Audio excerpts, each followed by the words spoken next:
ওমরে ফারুক মসজিদে নববীর ইমাম, জোহরের নামাজের ইমামতি করলেন, বের হয়ে আসলেন। দেখেন মসজিদের বারান্দায় ইয়ামান থেকে আসা কিছু লোক গোল হয়ে বসে বসে জিকির করে। উনি চলে গেলেন, আসরের সময় আবার ইমামতিতে আসলেন, আসরের সালাত পড়িয়ে চলে যাচ্ছেন, আবার দেখে গোল হয়ে জিকির করে ওই দল। এবার ওমরে ফারুক বললেন, আসসালামু আলাইকুম, তোমরা কারা? কয়, নাহনু আল মুতাওয়াক্কিলুনা আলাল্লাহ, আমরা আল্লাহর উপর তাওয়াক্কুল করছি। তো তাওয়াক্কুল করে যে বসে আছো, তোমাদের ফ্যামিলি নাই?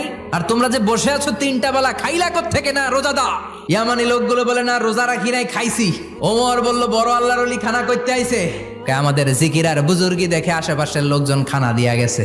ওমরে ফারুক বলে, তাইলে তো তোমরা মিথ্যাবাদী, তোমরা আল্লাহর উপর তাওয়াক্কুল করনি, তোমরা হচ্ছে একে অপরের উপর নির্ভরশীল। তোমরা জিকির করার তাকায় থাকো, বাটি আসে কোন দিক দিয়া? আল্লাহর উপর তাওয়াক্কুল এটা নয়। এখনই মসজিদ থেকে বের হয়ে যাও।